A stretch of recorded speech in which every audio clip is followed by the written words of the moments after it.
భవిష్యత్తు పట్ల ఉన్న ఆందోళనలు, తర్వాత ఇది చూసినాక బయట జరుగుతున్న పరిణామాలు ఇవన్నీ చూసినాక పేరెంట్స్ చెందుతున్న ఆందోళనలు, వీటన్నింటికి ఆన్సర్ ఇవ్వాలనే ఉద్దేశంతో ప్లస్ అందులో ఉన్న అబ్జెక్షన్స్ ఏమున్నాయో చూద్దామనే ఆలోచనతో మేము వీటన్నిటినీ క్రోడీకరించేసి ఈ మీడియా మిత్రుల ద్వారా అందరికీ తెలియజేయాలనే ఉద్దేశంతో ఇక్కడికి రావడం జరిగింది. అసలు దీని ముందు ఏమి జరిగిందనే విషయాన్ని చెప్పుకుంటూ పోతే జిఓఎంఎస్ నంబర్ 97 వచ్చేంత వరకు కూడా ఏమి జరుగుతుంది అనేది డిపార్ట్మెంట్ ఆఫ్ టెక్నికల్ ఎడ్యుకేషన్లో స్టేక్ హోల్డర్స్ అయిన ఫ్యాకల్టీకి కానీ విద్యార్థులకు కానీ ఏమీ తెలియదు. రాత్రికి రాత్రి వచ్చిన జీవోల్లాగా అనుకోవచ్చు, కానీ దీని వెనుక చాలా చరిత్ర ఉంది. నిజంగా చెప్పాలంటే మా కమిషనర్ మేడం గారు తను ఇచ్చిన ఉత్తర్వుల ప్రకారము టోటల్గా న్యూ టెక్నాలజీ వికసిత్ భారత్ అనేది స్కీమును సీఎం గారు పిఎం గారు ఇద్దరు తీసుకున్నారు. దానికి సంబంధించిన విధంగా మన పిల్లలు క్వాలిఫైడ్ క్వాలిఫైడ్ ఇంజనీర్స్గా ఉండాలనే ఉద్దేశంతో కొత్తగా కోర్సులు స్టార్ట్ చేసి మొత్తం 72 కోర్సులు స్టార్ట్ చేశారు.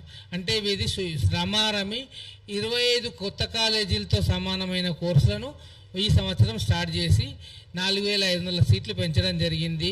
దీనికోసం పాలిటెక్నిక్ విద్య ఆవశ్యకత గురించి, దాని ద్వారా ఉండే ఫ్యూచర్గా ఉండే వాటి గురించి మా కమిషనర్ మేడం గారు and principal secretary Yogita madam గారు కూడా ఎన్నో రకాల వీడియోలు తీసి పబ్లిక్ అందరికీ ప్రజెంటేషన్ చేయడం జరిగింది. ఈ పబ్లిక్ ప్రజెంటేషన్ ద్వారా జరిగింది ఏంటంటే 95% అడ్మిషన్లు పెరిగాయి. ఈ 95% నార్మల్గా ఉన్నాయి కాదు, ఇంకొక 4200 సీట్లు పెరిగిన వాటితో కూడిన వాటితో 95% ఒక గవర్నమెంట్ పాలిటెక్నిక్లో అడ్మిషన్స్ పెరిగాయి. దీని ద్వారా పిల్లలందరూ మోటివేట్ అయ్యి స్కూళ్ళల్లోకి వెళ్ళి ప్రచారం చేసి అవేర్నెస్ క్రియేట్ చేయడం ద్వారా వీడియోస్ చూపించి ఒక్కొక్కరు ఏ విధంగా ఉన్నారో తెలియజేయడం ద్వారా పిల్లలందరికీ మాకు 2 రకాల ఆపర్చునిటీస్ ఉన్నాయి. ఒక ఆపర్చునిటీ ఎంప్లాయ్మెంట్ అయితే, ఇంకొక ఆపర్చునిటీ ఉన్నత చదువులు అనే ఉద్దేశంతో ఈ కోర్సులు స్టార్ట్ చేసి కాలేజీలో అడ్మిషన్లోకి వచ్చారు. ఉన్న పలానా 97 జీవో వచ్చి దాంట్లో ఆ 97 జీవో ప్రకారం ఏముంది అంటే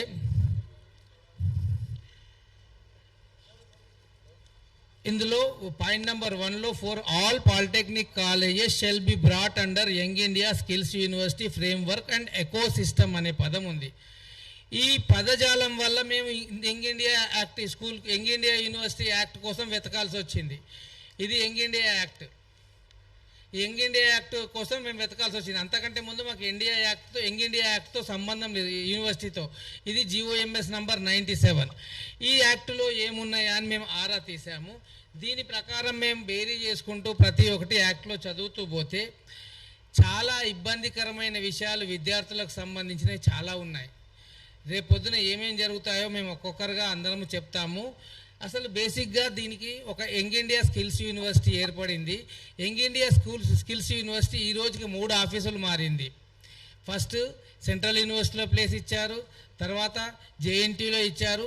అక్కడ 2 ప్లేసుల్లో కుదరకుండా IIIT గచ్చిబౌలిలో ఈరోజు 2 రూముల్లో 2 వ్యక్తుల ఆధ్వర్యంలో జరుగుతున్నది. ఇది మామూలుగా అందరికీ తెలిసిందే. ఒక వైస్ ఛాన్సలర్ అంటే ఎలా ఉండాలో, ఎలాంటి క్వాలిఫికేషన్ ఉండాలో అలాంటి ఏవీ లేకుండా young India skills university Indian economic service అతన్ని చేసి తీసుకొచ్చి వీసీగా పెట్టారు. అది మాకు సంబంధం లేని విషయం, అది ప్రభుత్వ నిర్ణయం. మేము ఈ క్షణంలో మీకు చెప్పేది ఏంటంటే మేము ప్రభుత్వానికి కానీ సీఎం గారికి కానీ ఎవరికి వ్యతిరేకం కాదు. పాలిటెక్నిక్ పిల్లల్ని మేము ఎంతో కష్టపడి వాళ్ళకు అన్ని రకాలుగా చేసి వాళ్ళకు పాలిటెక్నిక్ విద్యలోకి తీసుకొచ్చాము. ఆ పేరెంట్స్కు ఆ పిల్లలకు సమాధానం చెప్పాల్సిన బాధ్యత మాపై ఉంది. ఆ సమాధానం చెప్పేటందుకే వాళ్ళ భవిష్యత్తు కాపాడేందుకే ఈ ప్రెస్ మీట్ అనేది మరొకసారి తెలియజేయడం జరుగుతుంది. అయితే ఈ యంగ్ ఇండియా స్కిల్ యూనివర్సిటీలో చట్టంలో చూస్తే ఈ చాప్టర్ 1లో 9వ పాయింట్ ఉంది. ఈ 9వ పాయింట్ ఏం చెప్తుందంటే national skill qualification framework. National skill qualification framework అనేది ఏఐసిటీలో ఎక్కడ రెగ్యులేటరీ బాడీ ఏదైతే పాలిటెక్నిక్లకు ఉందో అది ఎక్కడా కూడా లేదు. ఈ నేషనల్ స్కిల్ ఫ్రేమ్వర్క్ అనేది టోటల్గా ఐటీఐలకు సంబంధించింది. ఎందుకు అంటే స్కిల్లింగ్లో ఏదైనా నేర్పించేటప్పుడు ఐటీఐలో 80% ప్రాక్టికల్ 20% థియరీ మాత్రమే ఉంటుంది.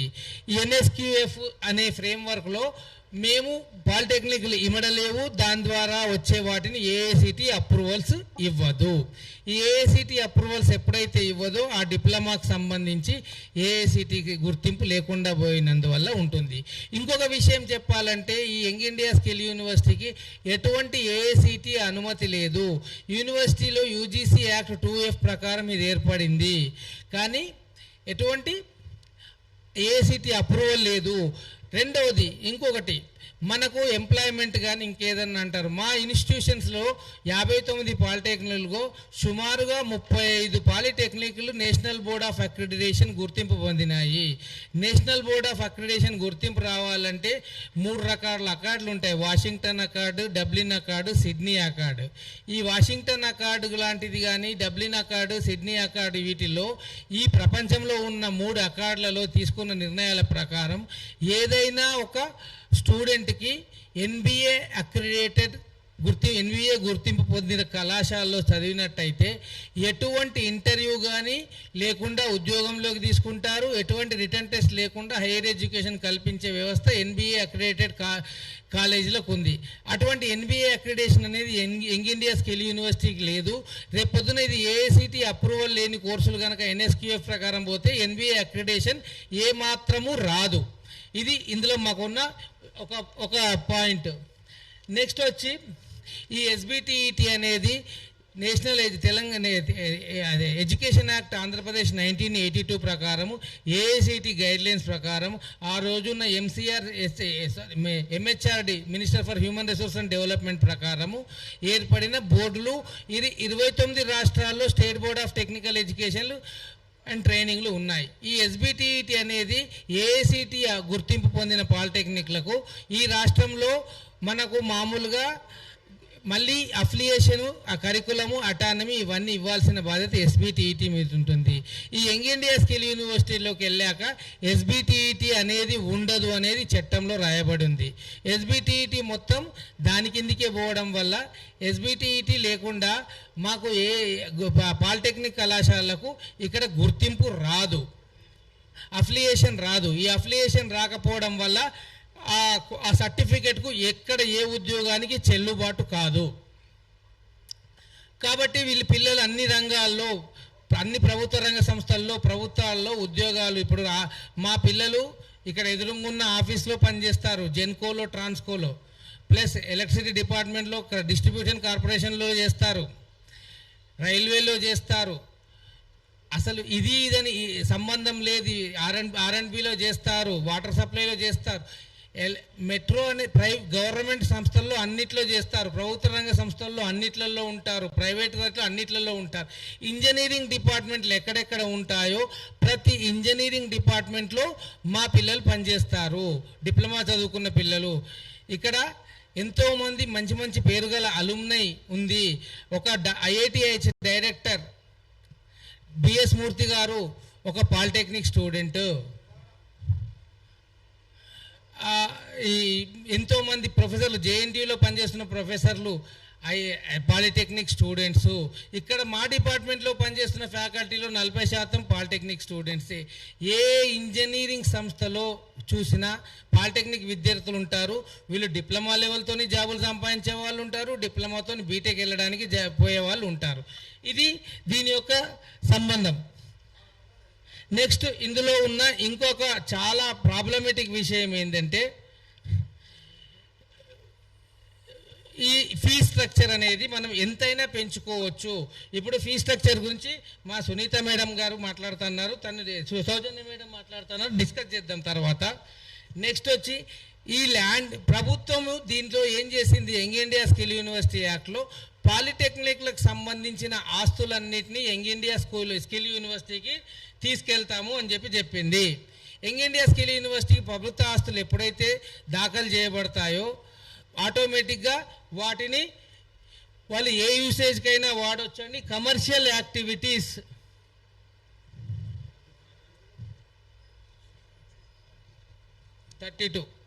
The university and its schools can generate income from any other commercial activity utilizing its infrastructure, resources and ecosystem as the board of governors may determine as appropriate for self-sufficiency, sustainability and future development of the industry అని chapter 6లో page number 38లో క్లియర్గా రాయబడి ఉంది.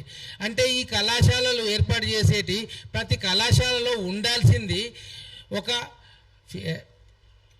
ల్యాబులు ఉండాలి, class రూమ్లు ఉండాలి, research సెంటర్లు ఉండాలి, incubation సెంటర్లు ఉండాలి, ప్లే గ్రౌండ్ ఉండాలి, హాస్టల్ ఉండాలి. కమర్షియల్ కాంప్లెక్స్లు లేకపోతే కమర్షియల్ యాక్టివిటీస్ ఉండేటివి కావు. ఈ పిల్లలకి ఈ విధంగా అన్యాయం జరిగి ఈ ల్యాండ్ అంతా తీసుకుపోతే ఏఐసిటీ మినిమం ఇన్ని ఎకరాల ల్యాండ్ కావాలని చెప్తుంది. ఆ ల్యాండ్ లేకపోతే నెక్స్ట్ ఇయర్ ఆ ఏఐసిటీ అప్రూవల్ ఇవ్వదు. ఏఐసిటీ అప్రూవల్ ఇవ్వని ఏ కోర్సు కూడా చెల్లకుండా పోతుంది. ఇలాంటి ఎన్నో రకాల ఇబ్బందులు ఇందులో ఉన్నాయి. ఆ తర్వాత నెక్స్ట్ వచ్చి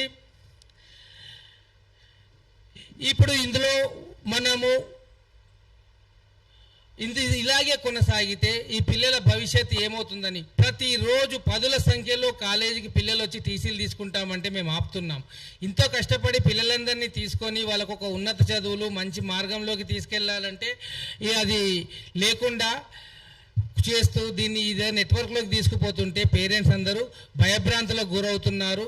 పేరెంట్స్ వాటిని ఏం చేయాలో వచ్చి అడుగుతూ ఉంటే మాకే సరిగ్గా తెలియదు, ఈ యాక్ట్ ఈ విధంగా ఉంది, జియో 97 ఈ విధంగా ఉంది, అయినా మేము వాళ్ళని ఆపుతున్నాం, మీరు ఎవరు వెళ్ళకండి, మేము ప్రభుత్వంతో చర్చలకు కమిటీ చేశారు, ఆ కమిటీ దగ్గరికి వెళ్ళి ఈ పిల్లల బంగారు భవిష్యత్తును కాపాడాలని కోరుతున్నాము అని చెప్తూ వాళ్ళతో ఆపుతున్నాం.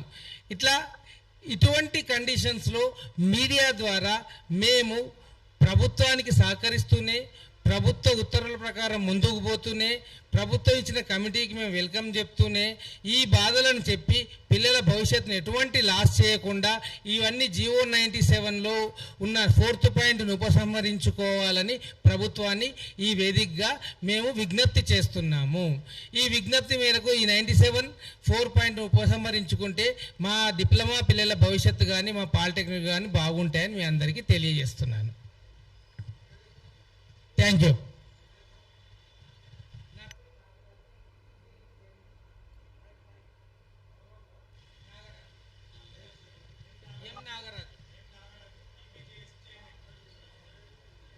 ఈరోజు ఈ తెలంగాణ పాలిటెక్నిక్ జేఏసీ ఆధ్వర్యంలో ఏర్పాటు చేసినటువంటి ఈ సమావేశానికి నా పేరండి, నేను సురేష్, నేను పాలిటెక్నిక్ జేఏసీ కన్వీనర్ని.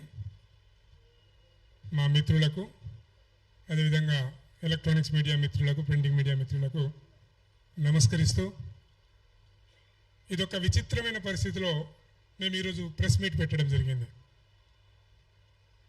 ఎందుకంటే పాలిటెక్నిక్ చరిత్ర అనేది కనుమరుగయ్యే పరిస్థితి ఉంది.